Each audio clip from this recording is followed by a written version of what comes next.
Todos una cordial bienvenida a este sábado y hoy estamos aquí de fiesta porque hemos visto el bautismo de Laila y de Eliani, que entregaron su vida al Señor en este momento. Ustedes saben que esta cuarentena de alguna manera está marcando una diferencia en la iglesia.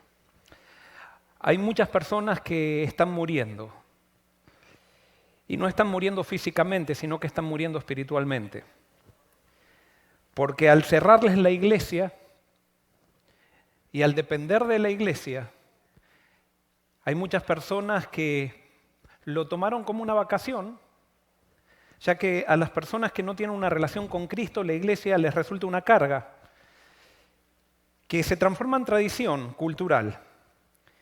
Y al transformarse en tradición cultural, cuando desaparece esa tradición, hay alegría porque ese peso que se tenía en los hombros para quedar bien y venir a la iglesia y quedar bien con la gente que viene a la iglesia se fue.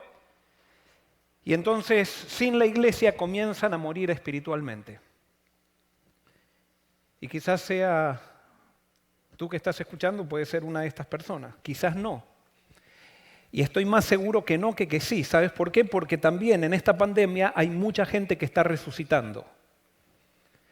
Hay mucha gente que estaba muerta espiritualmente viniendo a una iglesia, pero ahora a través de la pandemia se ha dado cuenta de que su vida espiritual estaba simplemente basada en una forma.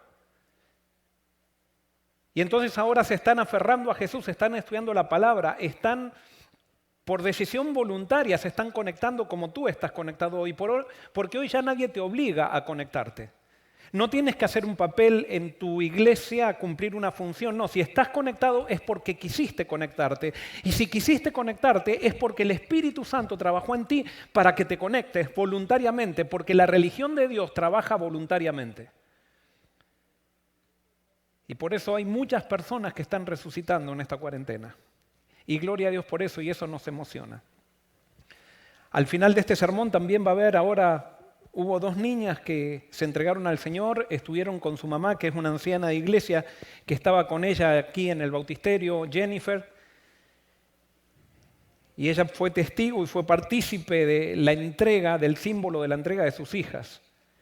Pero entonces, al finalizar del sermón va a haber 2 personas adultas que están decidiendo entregar su vida a Cristo, una pareja. Y va a ser un pastor que viene de otro estado, que es un pariente de ellos que los va a bautizar, y para nosotros es un privilegio abrir nuestro bautisterio a estas personas que van a ser miembros de nuestra iglesia, pero que van a ser bautizadas por un pastor que viene de otro estado, con quien nos sentimos unidos, porque estamos todos haciendo la misma obra, que es levantar a Cristo y llevar personas a los pies de Jesús. Vamos a tener una palabra de oración para poder entonces compartir hoy la palabra. Querido Señor, no somos dignos de estar parados frente a mucha gente para hablar de ti. Nos sentimos pequeños, Señor, ante la grandeza de tu persona y ante la grandeza de tu mensaje. No solamente nos sentimos pequeños, sino indignos también. Pero es tu llamado, Señor, el que nos habilita. Es la sangre de Jesús la que nos da autoridad para predicar la palabra. Y es por eso hoy, Señor, te pido que me des una mente clara. Que a cada persona que está escuchando también le des una mente clara y que sea tu Santo Espíritu el que predique y que aplique la verdad a la necesidad de cada uno. Esto te lo pedimos sin merecerlo, en el nombre de Jesús. Amén. Muy bien, los invito a abrir las Biblias en Mateo capítulo 7, versículos 24 al 28. Y vamos a comenzar leyendo una parábola que Jesús contó, que es una parábola que nos enseñaron desde hace mucho tiempo, desde chiquitos, los que fuimos a la escuela sabática, escuchamos esa parábola. Y vamos a aprender algunas cosas acerca del título del sermón, se llama Doctrina Relacional versus Doctrina Filosófica. Y vamos a abrir las Biblias, Mateo 7, 24 en adelante, dice así.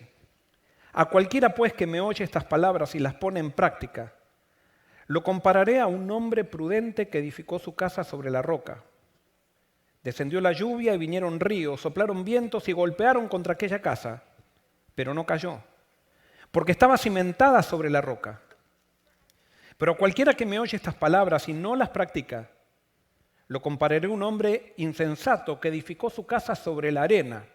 Descendió la lluvia, vinieron ríos, soplaron vientos y dieron con ímpetu contra aquella casa, y cayó, y fue grande su ruina.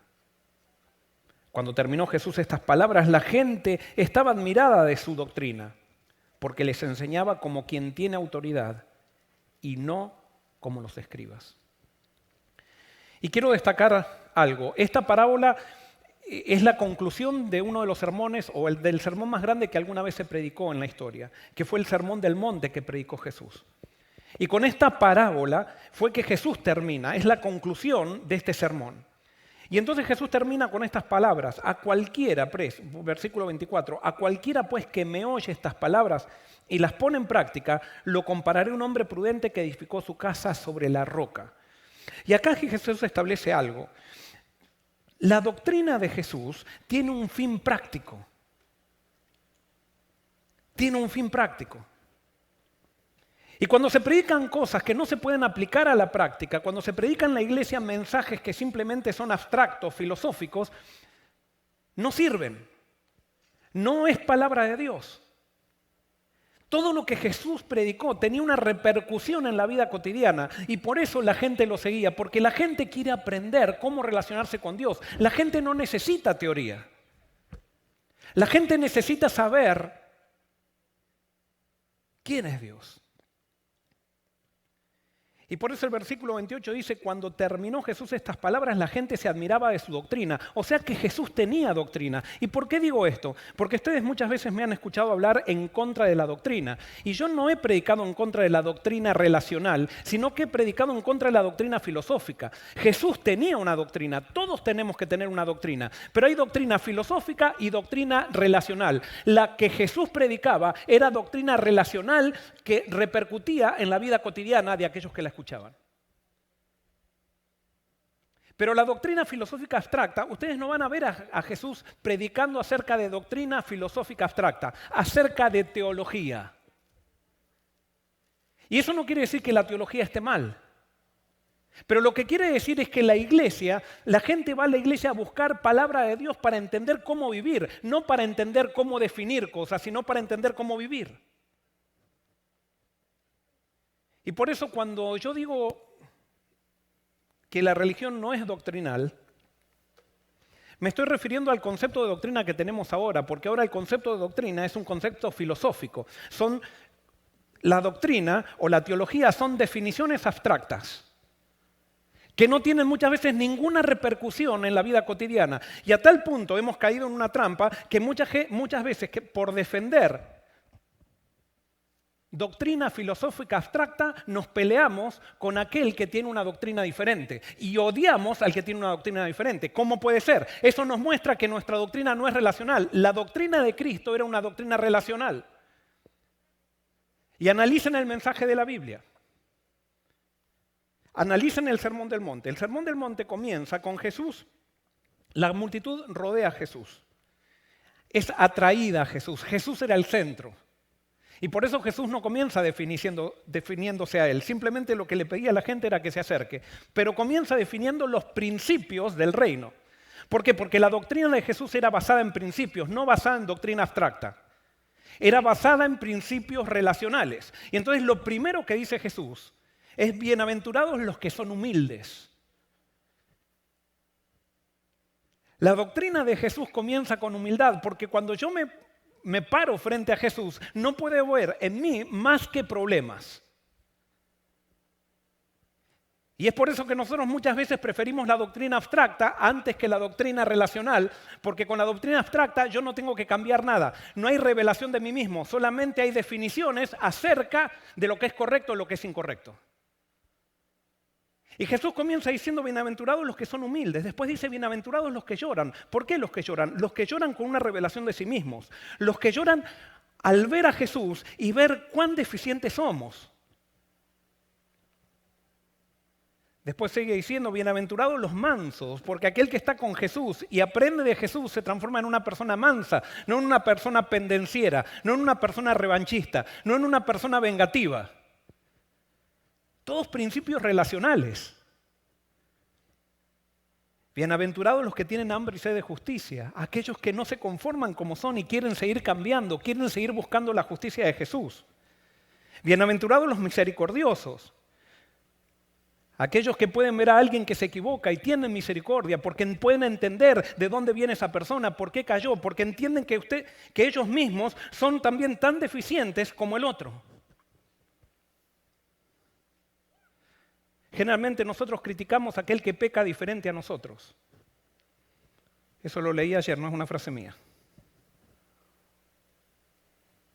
Pero nos encanta criticar a la persona que peca porque pecó diferente a nosotros.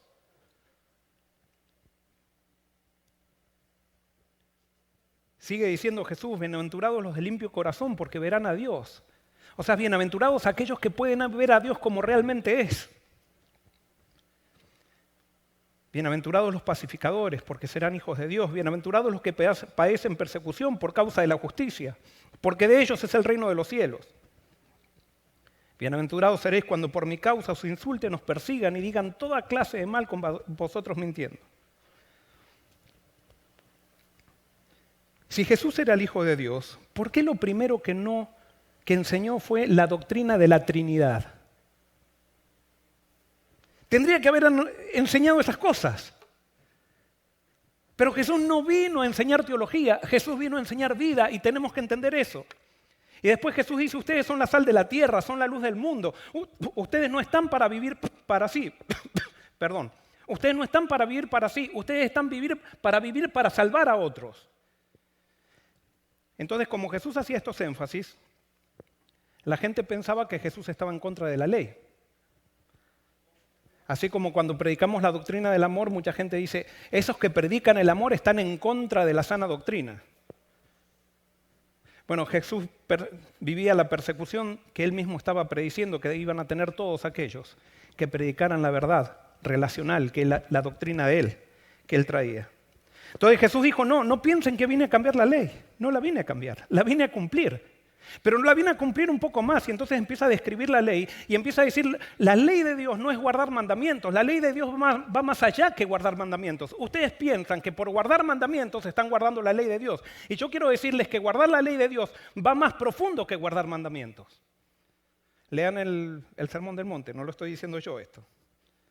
Entonces después habla sobre la ira, el adulterio, el divorcio, sobre los juramentos, la necesidad de la persona que es veraz no tiene que jurar. El que tiene que jurar es porque ha mentido varias veces y tiene que asegurar con algo de que no está mintiendo esa vez. Pero la persona que es veraz es creíble. Y por eso Jesús no estaba minimizando la vida cristiana, la estaba ampliando y estaba mostrando los principios del reino. Entonces después Jesús entra en algo muy importante que para mí es el corazón. Dice, y yo quiero decirles que ustedes no deben vengarse. Aquel que se venga de alguien que le hizo daño no está en el reino de Dios. Y si quieres saber algo más, dice Jesús, no es solamente porque tú puedes decir que tú sigues la sana doctrina, pero odias a tu enemigo. No, yo te quiero decir que si quieres ser como mi Padre que está en los cielos, tienes que amar como mi Padre amó, y mi Padre ama a los enemigos. Entonces ahí, claro, los fariseos, la gente del tiempo de Jesús se daba cuenta, así que si quería seguir la doctrina de Jesús, la única solución para seguir la doctrina de Jesús era ser transformado. Y nosotros preferimos seguir doctrina abstracta, entrar en un club espiritual, entrar en un club espiritual que se llama iglesia, para entretenernos espiritualmente todas las semanas, con tal de no tener que ser transformados y amar a nuestros enemigos.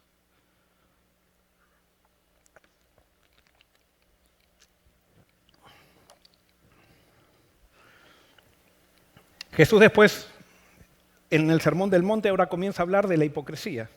Dice, porque la doctrina abstracta me lleva a hacer alarde de lo que hago. Dice, cuando des limosna, no lo publiques.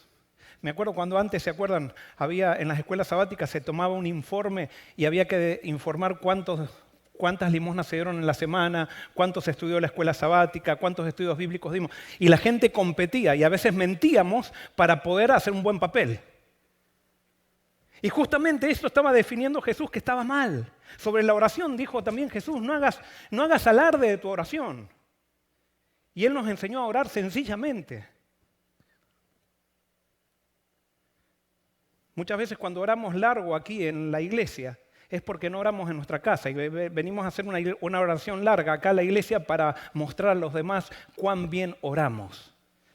Y me da risa porque a veces cuando damos estudios bíblicos y le decimos a una persona, ¿quieres orar? Dice, yo no sé orar como ustedes. En otras palabras, esa persona no se da cuenta, pero está diciendo, yo no soy hipócrita como ustedes, yo oro algo que me sale natural. Y nosotros le tenemos que enseñar que la oración verdadera es la oración que sale natural del corazón. Pero con el tiempo hemos desarrollado una hipocresía y hemos hecho oraciones que parecen poesías. Simplemente para darnos alarde aquí, adelante de toda la gente cuán santos somos. Jesús estuvo en contra de eso. La doctrina de Jesús iba en contra de eso. Dijo, pongan su confianza en Dios, Jesús dijo. No juzguen a los demás. Entrad por la puerta angosta. Y cuando Jesús dijo entrad por la puerta angosta, no estaba hablando a un grupo de gente drogadicta, adúltera, homosexual. Estaba hablando a un grupo de religiosos. Jesús quería que entiendan, o la doctrina de Jesús se basa en el hecho de que debemos entender de que todos tenemos un problema y ese problema se llama orgullo. Y tenemos que entender que la única o el único objetivo que Dios tiene por medio de la salvación es quebrantar nuestro orgullo, no hay otra cosa.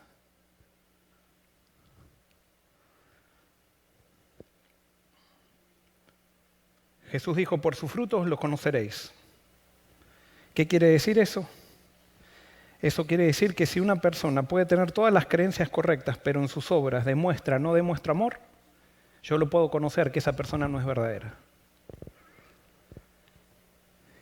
Y entonces Jesús, antes de dar la parábola del hombre prudente y el insensato, dice algo que fue muy fuerte para esa época. Dice, no todo el que me dice Señor, Señor entrará en el reino de los cielos, sino el que hace la voluntad de mi Padre que está en los cielos.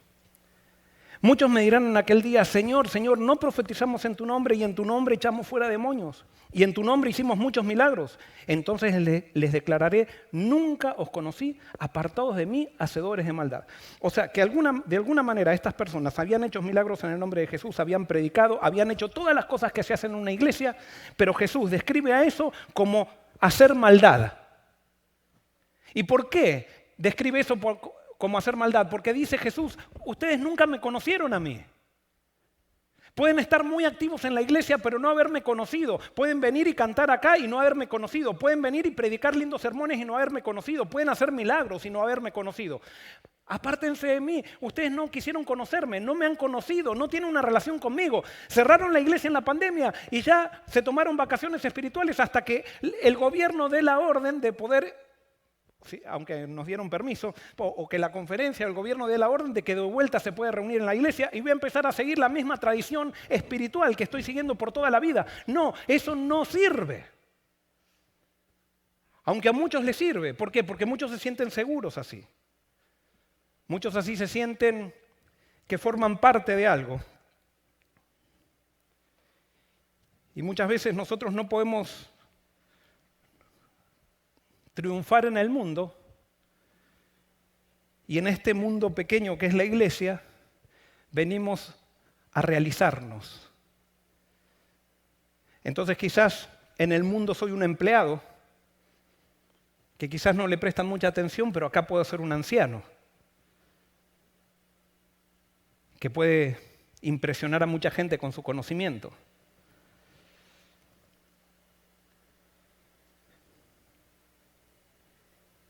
La doctrina de Jesús, el corazón de la doctrina de Jesús es conocer a Dios a través de Jesús.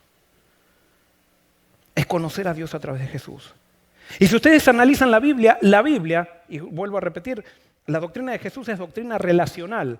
La Biblia habla solamente de relaciones. El Nuevo Testamento, el Antiguo Testamento habla de relaciones. El Nuevo Testamento habla de relaciones. Pero nosotros hemos transformado la religión y la hemos transformado en una declaración de definiciones abstractas filosóficas. Y entonces somos parte de la iglesia si creemos en esas definiciones. Y si no creemos en esas definiciones, no somos parte de la iglesia. Eso es un error garrafal. Eso va en contra de la Biblia. Eso no está en ningún lado. Pero hemos creado una religión así, que aquel que critica esa religión es considerado hereje. Si Jesús hubiera venido en esta época, lo hubiéramos crucificado como lo crucificaron los judíos, porque Jesús vino a definir la verdadera doctrina de relaciones, no una doctrina filosófica. Una doctrina que repercutía en la vida cristiana, y si no repercutía en la vida práctica o cristiana, ya no tenía sentido.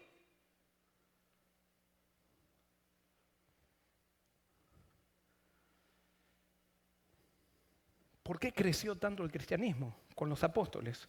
Porque los apóstoles enseñaron doctrina relacional. Y enseñaron que el centro de la doctrina era relacionarse con Cristo. El centro del conocimiento era conocer a Dios a través de Cristo. Y la pregunta es, ¿cuándo cambió esto? ¿Saben cuándo cambió esto? Haciendo un poco de historia. Esto comenzó a cambiar cuando los cristianos comenzaron a convertir a los filósofos griegos. Y los filósofos griegos comenzaron a introducir los conceptos que traían de la filosofía griega. ¿Y cuál era el concepto de la filosofía griega? En el concepto griego, ellos veían a la realidad como dos mundos. Estaba la realidad espiritual y la realidad material. La realidad espiritual estaba creada por el Dios bueno, según decían los griegos. Y la realidad material estaba creada por el Dios malo. Entonces, para los griegos, todo lo que era material era malo. Y todo lo que era espiritual era bueno. Pero para los griegos, la espiritualidad estaba basada en la razón. Ellos decían, la parte más espiritual que tenemos como seres humanos es la razón, porque ellos decían que la razón era el alma. Entonces, los griegos, la religión de los griegos era definir cosas, era filosofar. Y lo que pasaba en la vida práctica no interesaba. Si yo tenía esclavos, no interesaba, porque lo importante era si definía bien las cosas. Si yo mataba, no interesaba, porque lo importante era definir las cosas. Si yo adulteraba o me divorciaba, no importaba, porque lo importante era definir las cosas. Y si defino bien las cosas, todo está bien. Entonces, los griegos comenzaron a entrar en la iglesia, en la iglesia primitiva, los filósofos griegos de Alejandría especialmente, y ellos ahora empezaron a definir cómo era Jesús. Si la naturaleza de Jesús era naturaleza pecaminosa o naturaleza celestial, si Él era divino o era humano, y cómo estaba mezclada esa naturaleza en sí, y comenzaron a definir a Jesús. Comenzaron a definir la Trinidad. Cuando en el Antiguo Testamento ustedes ven que nadie quiere definir a Dios porque Dios es tan grande que no se lo puede definir. Empezaron a definir cosas y a definir cosas. Y entonces, con la doctrina filosófica, la iglesia comenzó a corromperse. ¿Por qué? Porque ahora lo que importaba era definir cosas y no importaba la vida cotidiana, porque la vida cotidiana era material y eso era del diablo. Lo importante era definir, era razonar, y era ahora razonar dentro del cristianismo.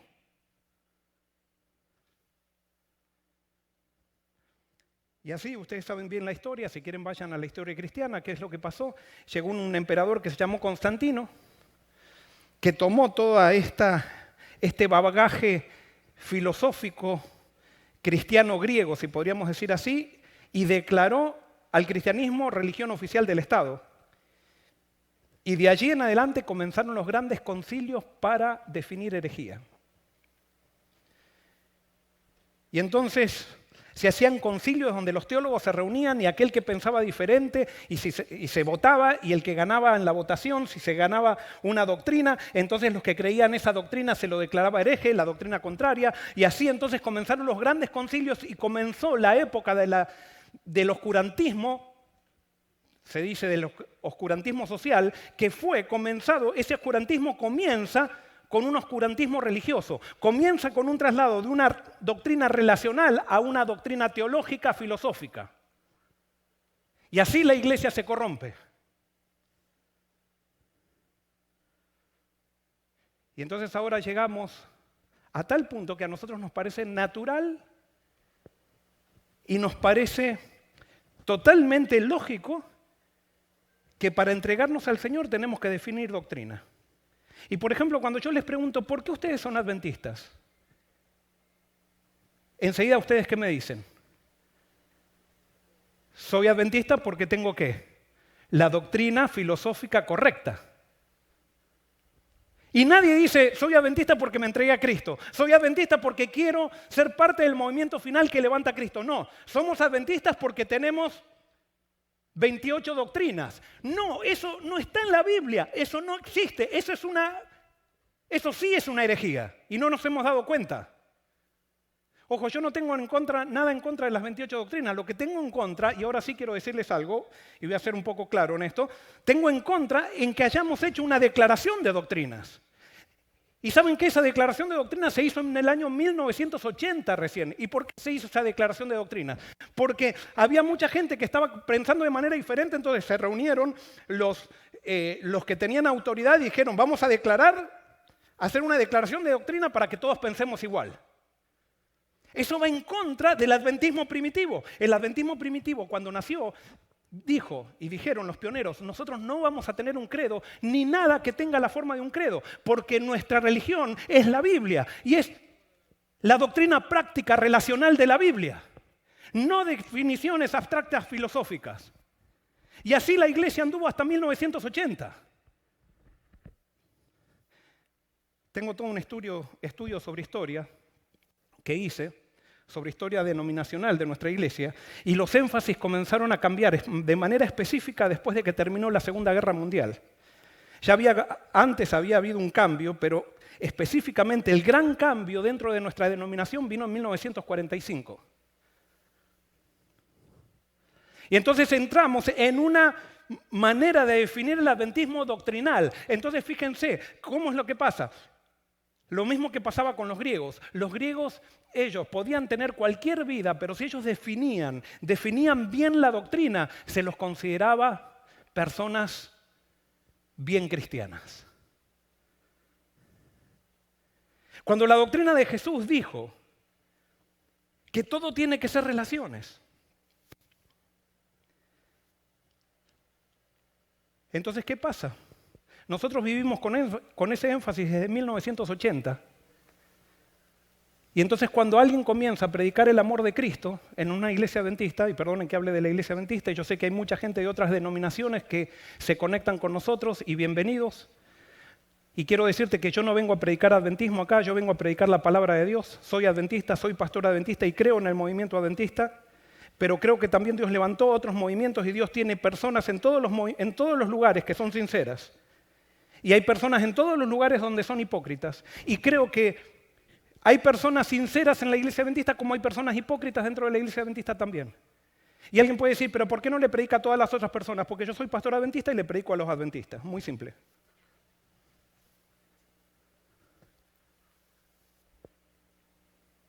Pero hemos llevado a definir el adventismo como doctrinas. Entonces vamos a un estudio bíblico y ¿qué le enseñamos a una persona que estudia la Biblia? Doctrinas. Y si esa persona acepta las doctrinas, entonces pasa a ser un adventista. Puede ser un diablo, pero aceptó las doctrinas y se hace adventista. Y por eso en las iglesias nos peleamos todos.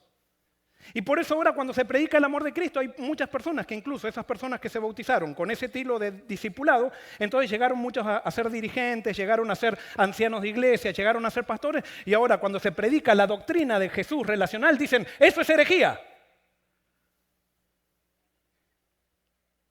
Y entonces a lo bueno lo estamos declarando malo y a lo malo bueno, justamente una de las señales de los últimos tiempos. Pero Dios está levantando en esta pandemia y está levantando una reforma de gente que quiere volver a Cristo. No quiere volver a instituciones religiosas, no quiere volver a iglesias, quiere volver a Cristo. Y ahora quiero decirte algo, todo aquel que vuelva a Cristo va a ser parte de la iglesia. Pero no de una iglesia institucional, sino de la iglesia real que es seguidora de Cristo.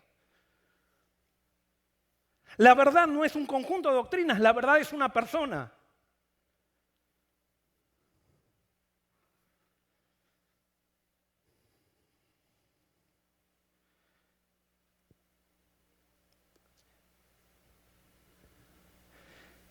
¿Qué es lo que hace hacer que la verdad doctrinal sea el centro de una iglesia?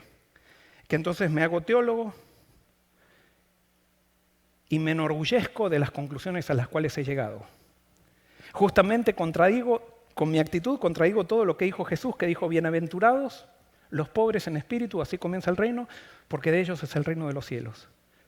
La humildad, que es el principio con que comienza la verdadera religión, la hemos transformado ahora y ahora nos ponemos orgullosos de las definiciones doctrinales. Y aquel que no define bien la doctrina, entonces es menos que yo. Y entonces nos hacemos grupos de teólogos donde nos reunimos a poder definir cuál es el que está predicando bien, cuál es el que está predicando mal, y yo decido, porque yo estudié teología, porque soy PhD o por lo que sea, decido quién está bien y quién está mal, quién es hereje y quién no es hereje. No, de acuerdo a la Biblia, de acuerdo al Nuevo Testamento, es hereje aquel que no está con Cristo. Aquel que no refleja a Cristo, ese es hereje. No es aquel que cree una doctrina diferente, es hereje el que no está con Cristo. Y alguien puede decir: pero entonces, pastor, ¿usted quiere decir que no importa qué es lo que crea? Sí importa lo que creo. Por ejemplo, ¿usted quiere decir entonces que da lo mismo guardar cualquier día? No, nuestro credo es la Biblia, no una declaración de doctrinas. Entonces, cuando yo le voy a enseñar a alguien la Biblia, yo le voy a enseñar que la Biblia dice que hay que guardar un día de reposo. Y entonces esa persona me va a preguntar: ¿y cuál es el día de reposo? Y yo le voy a decir: búscalo en la Biblia. Y esa persona va a buscar el día de reposo en la Biblia. Y entonces va a llegar a una conclusión, va a decir: descubrí cuál es el día de reposo según la Biblia. Perfecto. Pero esa persona me va a preguntar, me va a decir también: pero Dios lo cambió el día de reposo.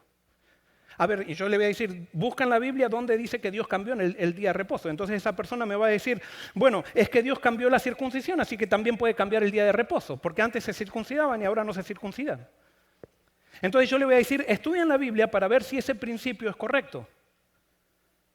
Si lo de la circuncisión era parte de la ley de Dios o no era parte de la ley de Dios. Si era parte de la ley que define la vida como amar a Dios y amar al prójimo, y la define en normativas, en 10 normativas.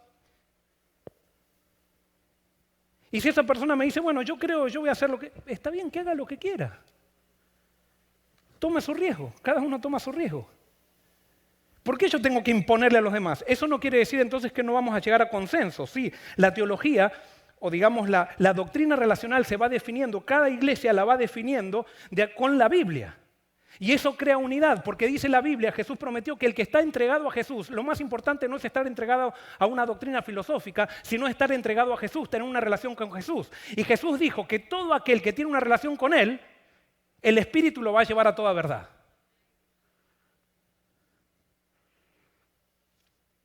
Pero no creemos eso. Entonces tenemos que hacer una declaración de verdades por si alguien el Espíritu no lo guía. ¿Y por qué si hay gente que al Espíritu no lo guía? Porque cuando le damos estudios bíblicos no los llevamos a Cristo. Simplemente los llevamos a creer unas doctrinas. Le enseñamos: tú crees en el día incorrecto, tienes que guardar el día correcto. Tú vas a la iglesia incorrecta, tienes que ir a la iglesia correcta. Tú comes el alimento incorrecto, come el alimento correcto. Tú te vistes incorrectamente, vístete correctamente. Entonces le enseñamos a creer, y las personas hacen todas esas cosas y se transforman en personas que nosotros creemos que son adventistas, pero son personas que no tienen relación con Cristo. Son personas que no tienen relación con Cristo. Entonces viene la pandemia y dicen: cierren las iglesias, y esas personas se mueren espiritualmente porque no saben a quién aferrarse, porque le sacaron la iglesia institucional, le quitaron las doctrinas, no saben ahora cómo alimentarse, porque no hay una relación con Cristo. Y esa es la calamidad de la iglesia de esta época, esa es la calamidad del cristianismo. Y por eso nos peleamos los cristianos con otros, porque decimos: aquel está incorrecto, aquel está correcto, y lo importante no es si estoy correcto o incorrecto, lo importante es: amo a Jesús con todo mi corazón, quiero glorificar a Jesús con todo lo que hago, o simplemente vivo una vida donde creo creencias correctas, las creencias que me enseñaron, y después vivo cualquier tipo de vida.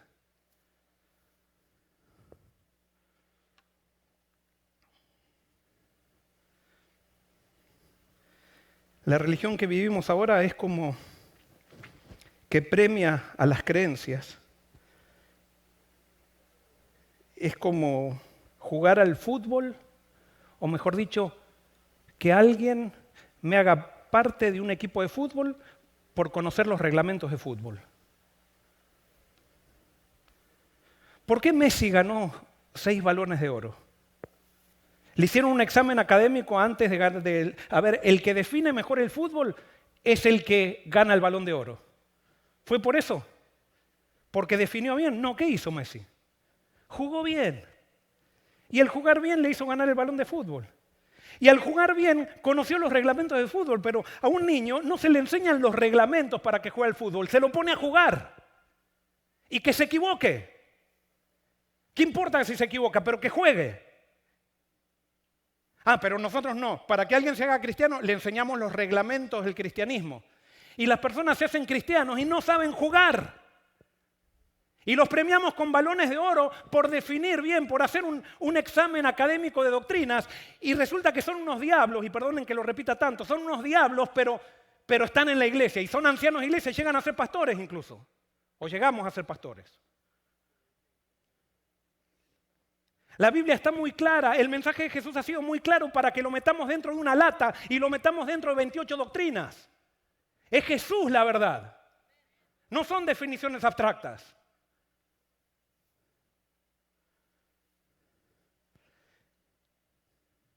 Creo que yo conté este ejemplo. Cuando volvíamos lo conté ya en un sermón pasado, pero no importa. La repetición dice que se aprende a través de la repetición. Volvíamos de Texas, del Congreso Mundial del 2015, y mi esposa siempre fue muy de criar, por lo menos en el pasado, de que los chicos sean muy sanos y de que no coman cosas dulces y todo lo demás.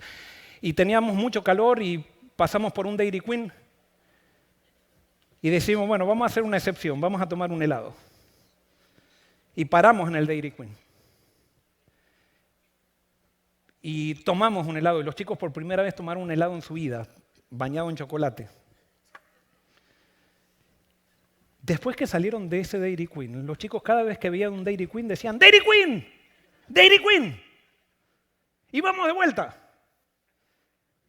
Ahora les hago una pregunta, ¿qué hubiera pasado si cuando nosotros los llevamos dentro de la heladería a nuestros hijos, la persona que está con el helado dice, muy bien, les voy a dar un seminario de cómo preparamos el helado? Y entonces nos empiezan a dar un seminario de cómo preparar el helado, con todos los ingredientes, qué ingredientes se le pone, qué ingredientes no, cómo es el chocolate, cómo se fabrica y todo eso, y no nos hubieran dado el helado. ¿Qué hubiera pasado cuando los chicos se van de la heladería? Cuando hubieran visto un Dairy Queen, ¿qué hubieran dicho? No quiero saber más nada de Dairy Queen. Y eso es lo que pasa con los jóvenes en la iglesia, porque los jóvenes van a la iglesia y no le damos helado, le damos ingredientes. Le decimos cómo se prepara el helado, le damos doctrina, pero no le damos helado. Y a la iglesia venimos para recibir helado, y perdón, Jesús no está contaminado con azúcar. A la iglesia venimos para recibir, para conocer a Jesús y para enseñarnos cómo relacionarnos con Jesús. Y todo aquel que se relaciona con Jesús va a ser fiel a Él. El que se relaciona con Jesús no voy a necesitarle decirle cómo se viste. El que se relaciona con Jesús y vive para darle gloria, no vamos a necesitar decirle cómo tiene que hablar, cómo no tiene que hablar, cómo tiene que cantar, cómo tiene que adorar, No, Jesús va a hacer la diferencia. El Espíritu Santo va a hacer la diferencia. Porque es una religión de libertad, es una religión para los voluntarios. La religión de Cristo, la doctrina de Cristo es solamente para los que quieren pensar por sí mismos en la palabra de Dios, guiados por el Espíritu. Pero vivimos en una sociedad que no quiere pensar y quiere entregar su responsabilidad en los dirigentes de la iglesia. Y por eso nos encanta la religión doctrinal. Porque la religión doctrinal no implica quebrar el orgullo. Yo puedo hacer un PhD, haber estudiado la Biblia y ser orgullosísimo de mi PhD. Y rebajar a todos aquellos que no saben tanto como yo y que no estudiaron como yo. ¿Y saben cuál es el problema que tenemos también con este tipo de religión de jerarquías? El tipo de problema que tenemos es que queremos ser nosotros los únicos.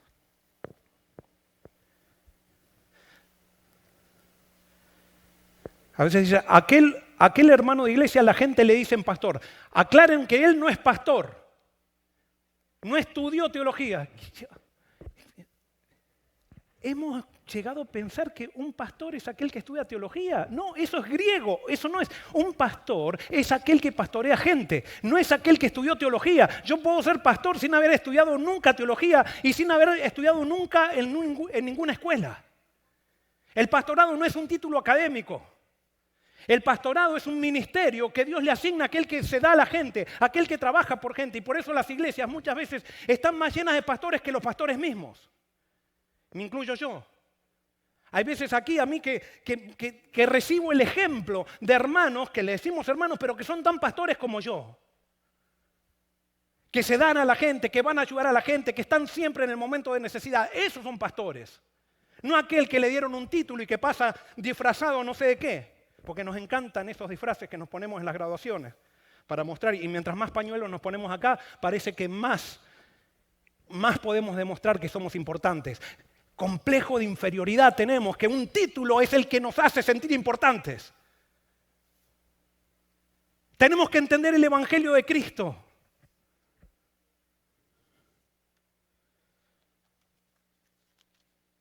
Era muy incómodo el Evangelio de Cristo. En Mateo 23 Jesús llegó un momento que dijo, tengo que hablar claro. Y dice, entonces habló Jesús a la gente y a sus discípulos diciendo, en la cátedra de Moisés se sientan los escribas y los fariseos. Así que todo lo que digan que guardéis, guardadlo y hacedlo. Pero no hagáis conforme a sus obras, porque dicen, pero no hacen. Religión teológica. Religión no relacional, teología filosófica. Dicen, pero no hacen. Versículo 4 del Mateo 23, atan cargas pesadas y difíciles de llevar y las ponen sobre los hombros de los hombres, pero ellos ni con un dedo quieren moverlas. Antes bien hacen todas sus obras para ser vistos por los hombres, pues ensanchan sus filacterias y extienden los flecos de sus mantos. ¿Saben qué era la filacteria? La filacteria era una cajita que se ponía acá en la frente, como la Biblia dice que hay que llevar la ley de Dios en la frente. Entonces ellos lo tomaban literal. Y entonces se ponían una cajita acá con la ley de Dios en la frente, entonces era una cajita de cuero. Iban con esa cajita. Pero entonces los fariseos, cuando iban con esa cajita y veían que alguien tenía la cajita, agarraban y agrandaban la cajita. Y entonces llegaban a tener una caja así de grande, acá se la ponían en la cabeza, simplemente para mostrar que ellos eran más santos que otros. Y nosotros nos reímos de esas exageraciones, pero pasan todos los días en la iglesia. Todos los sábados o todos los domingos en la iglesia que vayas vas a ver que hay gente que le gusta hacerse ver. Versículo 6 dice, aman los primeros asientos en las cenas, las primeras sillas en las sinagogas, las salutaciones en las plazas, que los hombres los llamen rabí, rabí. O sea, les gusta pasar a la plataforma y que los pongan como parte de la plataforma, así 40 personas para escuchar. Un día vamos a escuchar la palabra de Dios, hay 40 presentaciones de personas donde cuentan su carrera y se habla muy poco de Cristo. Y dijo Jesús, no crean en ese tipo de religión, no, ese tipo de religión es falsa. O sea, no nos engañemos con ese tipo de religión. Les encantan que les diga rabí, o sea, doctor. Yo me acuerdo cuando llegué a Andrews, iba a la escuela sabática de jóvenes y había un PhD ahí que yo no sabía, era joven, y no sabía que él era. Y me tocó dar la escuela sabática, entonces le dije, ¿cómo es tu nombre? Y entonces supongo que me dijo, fulano.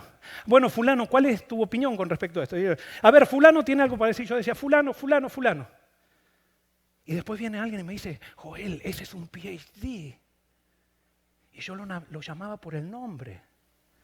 Entonces después me lo cruzaba por Andrews y me decía, ¿cómo está Pastor Barrios? Y entonces de lejos me decía, Pastor Barrios, ¿cómo le va? Pastor.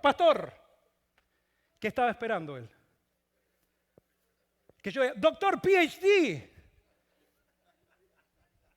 ¿cómo le va? Me olvidé su nombre, pero no me olvido su título. Y no estoy criticando, lastimosamente somos todos víctimas de este tipo de religión, donde nos gusta ponernos arriba de una plataforma y hacer sentir menores a otros. Esa no es la religión de Cristo, no es la religión de la humildad. Versículo 8. Pero vosotros no pretendáis que os llamen rabí, dice Jesús, porque uno es vuestro maestro, el Cristo, y todos, escuchen bien, Todos. ¿Qué es todos? Todos vosotros sois hermanos. Esa es la doctrina de Cristo. No estamos en contra de la doctrina, pero esta es la doctrina que incomoda. Esta es la doctrina que exige transformación. Esta es la doctrina que va en contra de Joel Barrios, que va en contra de lo que a mí me gusta, porque a mí me encanta que me digan doctor. A mí me encanta hacerme sentir que soy mejor que los otros. A mí me encanta todo eso. Pero eso va en contra mío y yo tengo que reconocer que si me quiero entregar a Cristo tengo que aceptar la doctrina de Cristo y no una doctrina abstracta de definiciones que no tienen ninguna repercusión en la vida cristiana.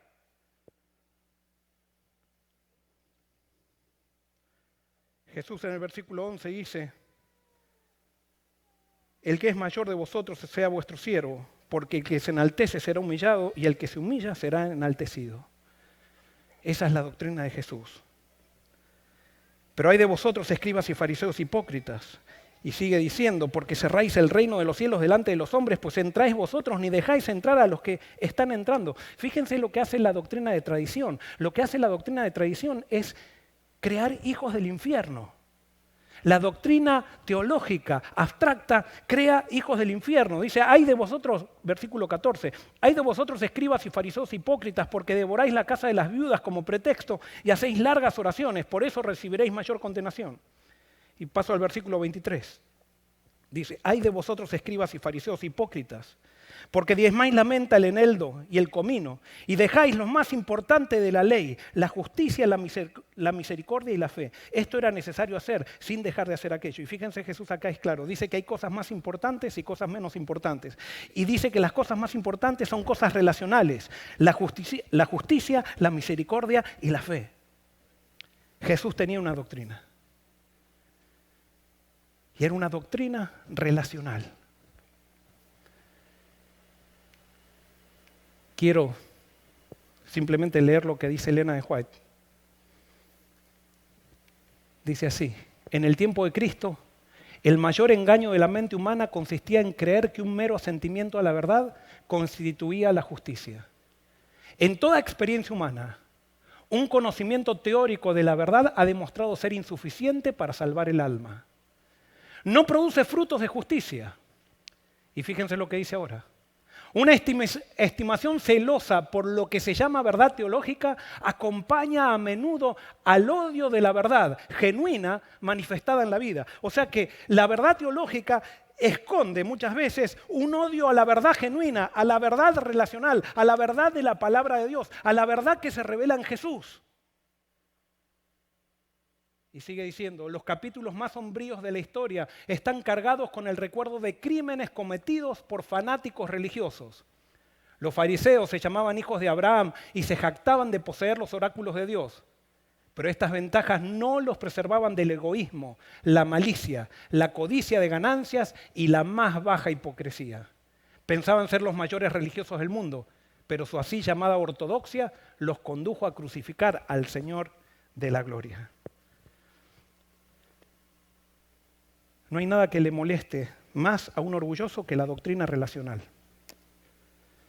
Y por eso cuando se predica doctrina relacional, los orgullosos comienzan a decir herejía. Comienzan a acusar de, está siendo un liberal, está desviando a los jóvenes. ¿Por qué? Porque con la doctrina relacional las personas que están en jerarquías pierden el poder. Y en este mundo se maneja todo por poder. Por el control. Y los sistemas humanos, sean religiosos, sean de salud, sean sistemas tienden a seguir el patrón del ser humano. Donde muchos humanos se juntan, surgen las jerarquías, surgen las definiciones abstractas, surge el control y todo lo que nosotros vemos día a día. Pero muchas veces nosotros queremos hacerle pensar al mundo que nosotros somos diferentes. Y entonces, ¿cómo definimos esa diferencia? Por lo que creemos, no por lo que somos. Hay una sola verdad que nos define y esa verdad es una persona que se llama Cristo.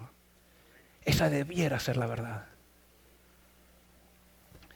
Compartí hace unos años, encontré un artículo del pastor Westphal en la revista Ministry en el año 1934, lo escribió y me encantó, porque si Westphal predicara hoy, muchos lo criticarían. cuando en 1934 lo que él predicaba aparecía en la revista Ministerio.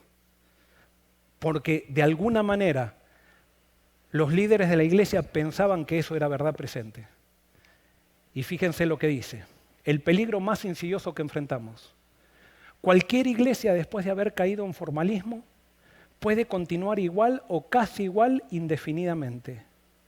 Cualquier verdad que se ha descubierto puede permanecer pero desprovista de su vitalidad. Lo mismo pasa con un individuo. Él mantendrá y proclamará sus teorías religiosas y luchará hasta la muerte por ellas y se enorgullecerá de su fidelidad a su credo y ortodoxia. Y mientras tanto puede estar vacío de vida espiritual.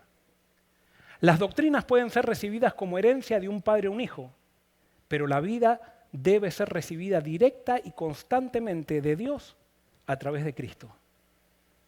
Pero a menos que nosotros como iglesia e individuos mantengamos esa viviente relación con Dios a través de Él como nuestro Salvador personal, nos quedará al final solamente una cáscara de religión, una teoría maravillosa que no nos podrá salvar. El inevitable resultado será formalismo, dependencia de un credo, sea escrito o no lo sea, como una carnal esperanza de seguridad. Este quizás es el peligro más insidioso que confrontamos colectivamente como movimiento e individualmente.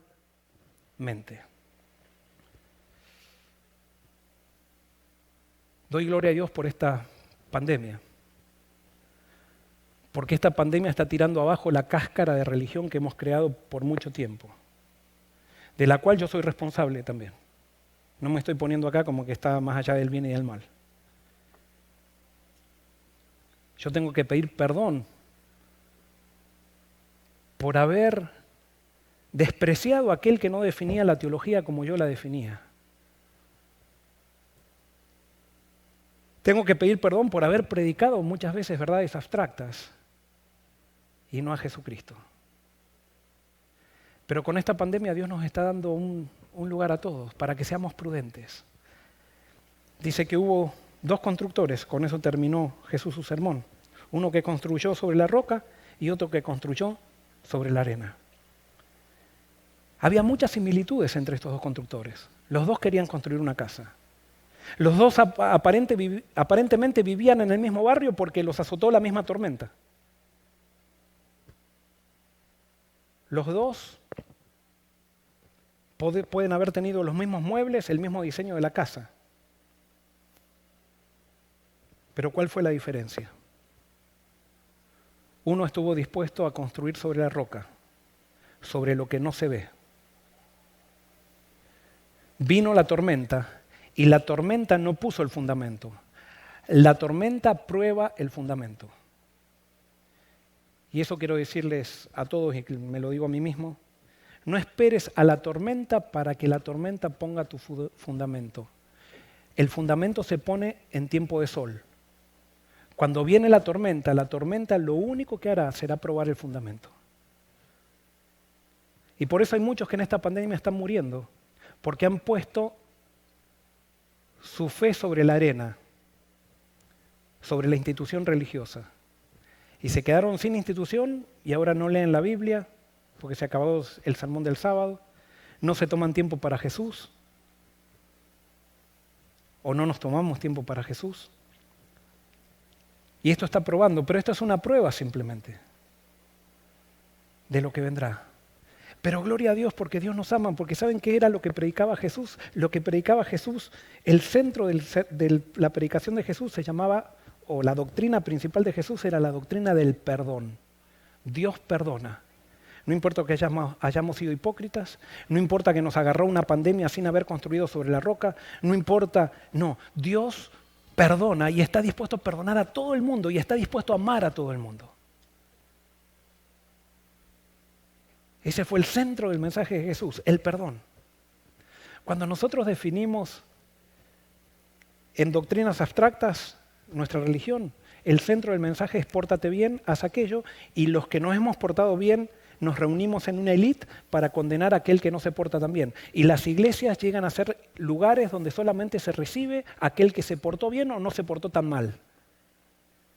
Pero la iglesia de Cristo es una iglesia que habla del perdón. La doctrina de Cristo es una doctrina que rompe el orgullo. La doctrina de Cristo es la doctrina que trae salvación a todo el mundo. Es una doctrina que tira los muros de una iglesia para transformarse en sal. Y eso es lo que Dios quiere de cada uno de nosotros si aceptamos la doctrina de Jesús. Mejor dicho, si aceptamos al Jesús de la doctrina. Que Dios nos bendiga. Y que esa pueda ser nuestra experiencia. Que empecemos a levantar a Jesús, que cuando vengan las tormentas podamos permanecer firmes en Él. Y que cuando alguien nos oiga predicar, encuentren la autoridad que da la doctrina de Jesús. No como los escribas y fariseos, que simplemente definían tradiciones, que no sabían cómo vivirlas, ni los hacían mejorar en sus relaciones con el prójimo. Que Dios te bendiga y que Jesús sea el centro.